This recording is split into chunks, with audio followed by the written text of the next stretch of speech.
Hey guys, my name is Nikki Renfro. I'm a recently retired state trooper, and I decided to start a podcast, Safe Nation Podcast. We're covering safety, security, and law enforcement. Hey everybody, and thank you for joining me on this episode of Safe Nation Podcast. I'm super excited about today's guest. Her name is Otte.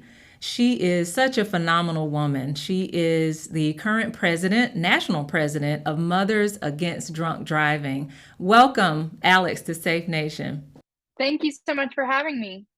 So again, I appreciate having you.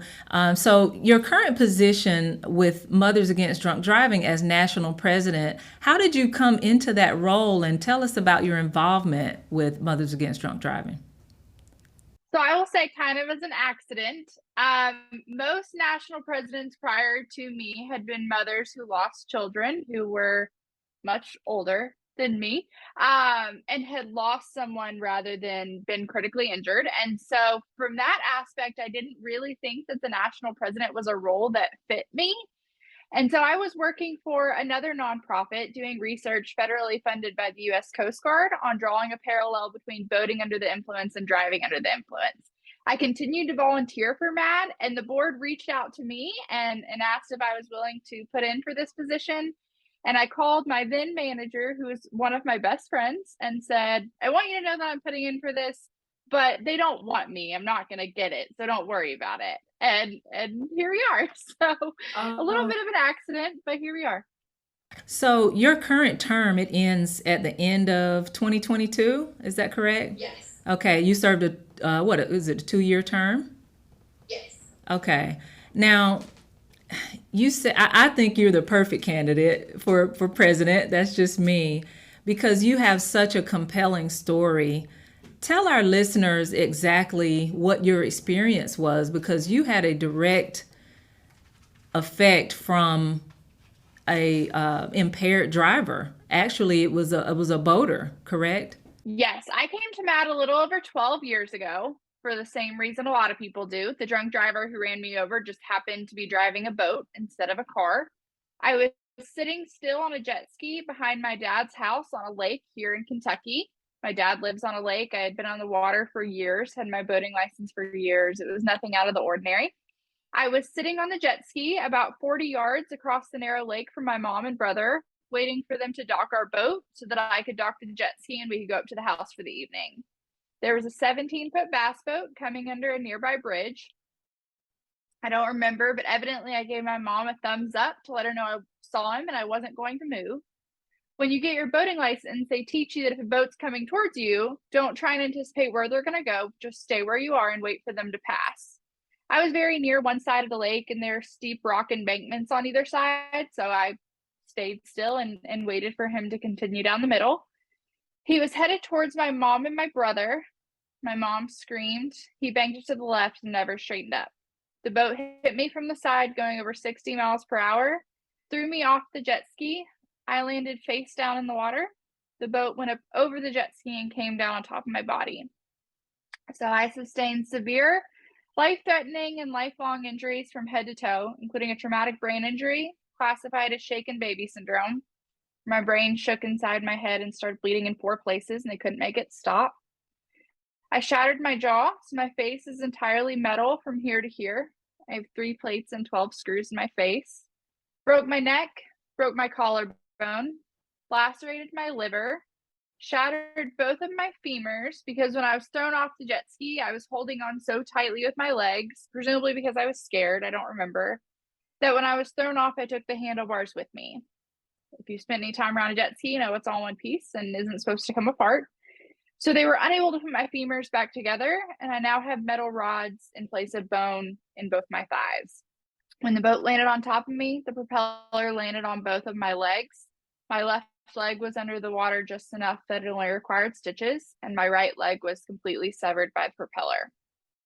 I was airlifted to the hospital, and my parents were told to say goodbye before the helicopter left. I spent a week in a coma, several weeks in the ICU, 6 weeks in a neck brace, and 3 months in a wheelchair. And to no fault of my own, this was my new life. Oh gosh, I can't even imagine what that did for you, not just physically, but mentally, emotionally, because how old were you at the time? I was 13. So middle school is hard enough. Just imagine the summer between 7th and 8th grade, you lose your leg and break your whole body.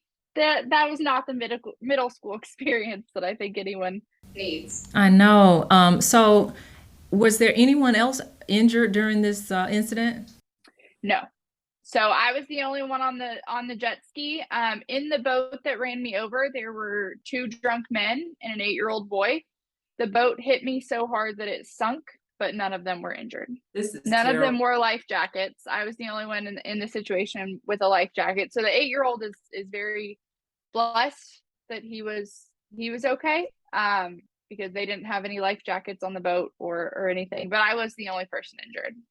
So, gosh, there's so many questions around all of that. So, your parents, I can't even imagine what they were thinking, what they were feeling at the time. For a parent to have to go through that, talk us through how your mom has probably, I'm sure, a million times described what was going through her head and what her emotions were at the time. So my mom and my brother watched the crash happen, and my dad heard it from his garage. My parents have been divorced since I was a baby, and we're never in the same place at the same time, but for some reason this day they were. My mom was a former trauma nurse, and my dad was a former water rescue Marine. So they were actually the ones to get me out of the water. My mom describes it that she went into nurse mode and just detached and did what had to be done. But there are so many things that she describes when she grabbed my face to try and open my airway, my jaw just crumbled in her hands. And my brother was 7, and for some reason he knew and thought to turn the boat off because he was alone in the boat and it was floating down the lake. A neighbor came and got him. There's just so many things that should not have happened the way they did, but it was so incredible. And my parents were told to say goodbye before I was loaded in the helicopter. Neither of my parents had ever seen anyone as badly injured as me survive, despite their time in nursing and in the Marine Corps. And so they were convinced that I was not going to survive the helicopter ride to the hospital. So I know that was a very hard time. I was in a coma on my own for 4 days, and they medically induced it for the remainder of a week. But they didn't know if I had water in my lungs, my brain activity, things like that. Oh gosh. Now, what happened with the driver? Did has there ever been any contact between any conversation or contact between the two of you? So he was nearly 3 times legal limit 2.5 hours later. This was his fourth DUI. He was charged $250 and sent home with the opportunity to reoffend, which I'm told he's done several times since then. I have not had a conversation with him. The only time I met him or didn't even really interact with him, but I went to his arraignment and he said, "I'm not guilty. It's not my fault. She shouldn't have been on the water." Are you kidding me? I mean, we no who would expect that reaction? So there was no remorse whatsoever. No, and the passenger in the boat was also intoxicated, but not too intoxicated to not know what had just happened. And so he had tried to run away. He climbed up the rocks and tried to run into the trees to get away, and ended up needing to go to the hospital because he fell when he ran and broke a rib, I think. And he called the hospital to ask if I was alive and said they don't want to go to the same hospital as the girl that they murdered. So he ended up going to a different hospital in Lexington, where I live now, happened to be the hospital my mom had worked at for 30 years. So There's just too much going on in this story. I'm telling you, you could not write a better and more thrilling novel, but unfortunately, it's a true story, and it actually it's your life. It's your life, really. And so you were 13 years old when this happened, and then now, and how many years ago was that? it was 12 years in July. I'm 25 now. Okay, and so you are the youngest president to ever hold the office with MADD, correct? By quite a bit. Yes. Oh gosh. So, okay, so Whew, I'm still trying to unpack everything you just mentioned. So tell me what's going on with MADD right now. What have you been able to accomplish that you're most proud of during these 2 years? So there are two things. So we have had a lot going on in terms of legislation. We had a group that we referred to as our war room, which was 70 plus victims and volunteers who got together every week to fight for this legislation last year that ended up being passed and signed by the president on November 15th, that will put drunk driving prevention technology as standard equipment in all new vehicles by model year 2027. So that is something that we are so grateful for and excited for. We have effectively changed the way that cars are made, and we know that this will get us closer than we've ever been before to truly seeing an end to drunk driving. So that is huge. But on a personal note, MADD, prior to my being in this position, MADD knew that boating under the influence was a problem, but we didn't talk about it. By and large, victims of boating under the influence weren't supported by MADD victim services because they just didn't get in touch. It was a very sad situation. And from my perspective, boating under the influence is driving under the influence. The decision you make is the same, just different mode of transportation. So for the first time, MADD launched our National Boating Under the Influence Awareness and Enforcement Campaign Memorial Day of 2022. So personally, that is it for me. Congratulations on that. So you've managed to push a lot of initiatives and some important ones at that. It sounds like you have a lot of support from the people over at MADD. They do great work over there. So when you're done with your tenure, are you going to still be connected with the organization? I'll still be around. We'll see. It's kind of funny that we joke that when most national presidents retire from MADD, they retire. When I retire, I will be 26. So they had to figure out something to do with it.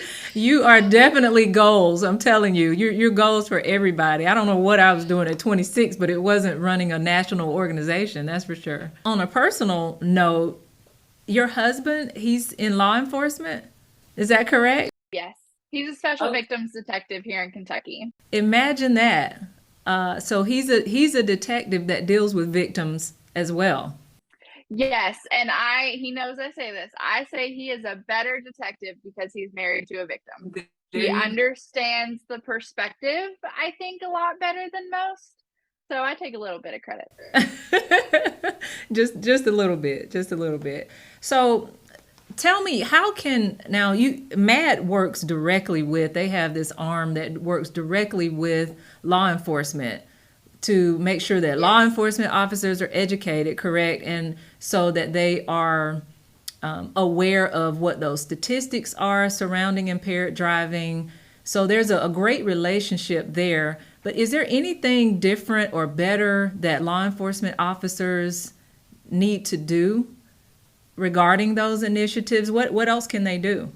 I think something that's so important is we know that law enforcement is our first line of defense against drunk driving. We talk a lot. We have great relationships with law enforcement. We support law enforcement and award them at every year for DUI awards at our law enforcement recognition events.